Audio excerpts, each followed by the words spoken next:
everyone, today we'll be having a look at the 2017 Gray-Nicolls signature. Let's take a look. Okay, so what we have here is last year's signature. These basically substituted for the Gray-Nicolls 50 Plus. The thing that they lacked, and that was purely to do with the fact that the new rules were coming in, is they just didn't have that massive edge of the 50 Plus. So what you've got here is an attempt to comply with the new regulations, but make the bat as full as possible. So as I run that through, you'll see that this is basically your maximum legal size. It's got a 65mm spine and a 41mm edge. The width of the bat is absolutely spot on at 107.8mm. Toe thickness is over 30mm, and shoulder thickness is 18mm up here. I did actually think that the signature was a slightly shorter blade, but when I actually compared it to my own bat, no, this is a full shorthand bat. This bat's no longer in the range, and it's pretty much been substituted again with the much lower grade Giant. The Giant would probably be a very similar shape, but with much more concaving and much heavier clefts. We've got handcrafted in Australia. It's got the U for love, brown and silver stickers, and they had matching pads and all the rest of it. You've got engraving there, handcrafted in Melbourne, Australia. It's manufactured last year, so the stickers are more of a wedge shape. Very thick shoulders, and it says this is made from the finest English willow. So we'd say this is definitely a grade 1. You can see those. The grains on the bat are really pronounced. 1, 2, 3, 4, 5, 6, 7, 8 grains. All sapwood, absolutely perfect. Not a blemish on it, front or back. Grains going, a little bit skewed, but dead straight. And look how even those grains are. So this is really high quality timber. Now this exhibits much of last year's range. A thinner oval style handle to a thinner semi-oval. The handles for this year are a little bit thicker again. So I actually prefer this year's than last year's. No, it feels, I don't know, feels like a 210 to 11, more towards 211. And I know the weight, so I'll put it straight on the scales. So pretty much the Giants have been coming in, well, I think the lightest is about 213 or something, and this one is dead on 212. It picks up a little bit under, and I've said to the owner that we'll probably put an extra grip on it, just to balance out the bat a little bit better. Just feels like a real bludgeoning bat. It's not a bat for finesse or refined play.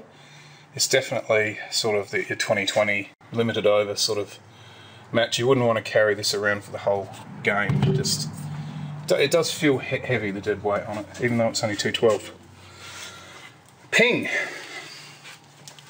Now with that profile, the whole thing's pretty much going to be a middle from top to bottom.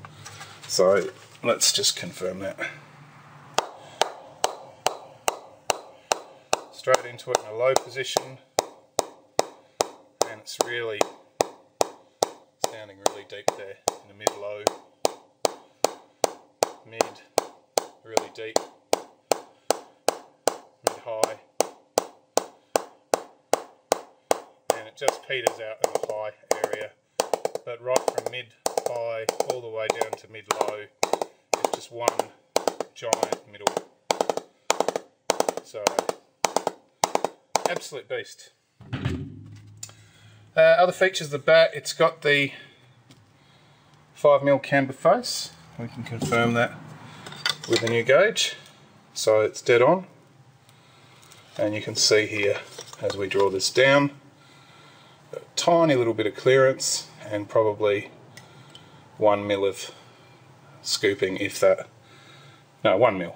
Definitely 1mm. It's a brutal shape really. It's basically just like the Giant.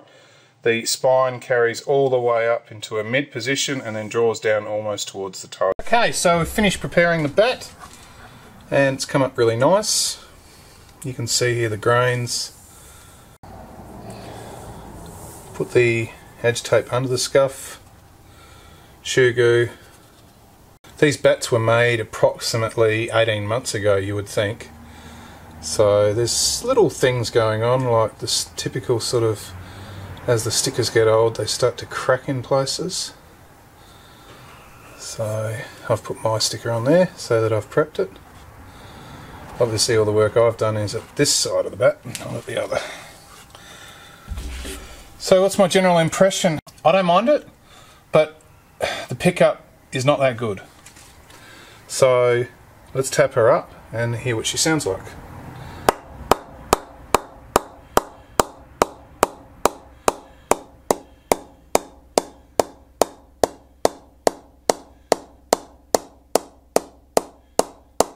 So, as expected, there's just one big middle right down the length of the blade, and that's purely because there's just so much wood through there, and that spine is just so long. It's not peaked in any sort of way. So yeah, it's pinging really well. And obviously the bat will get better the longer it's used. So as usual, bounce the old 4-piece on it. Still needs a bit of playing in.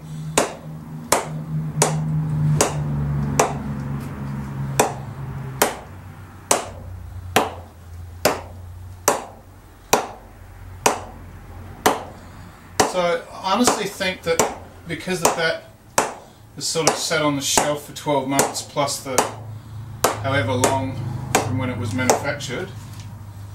This one's a U, which is last year, so probably January last year it was made. It just needs to be used. It just feels like a bat that you've just pulled out of the kit after a winter and needs a net.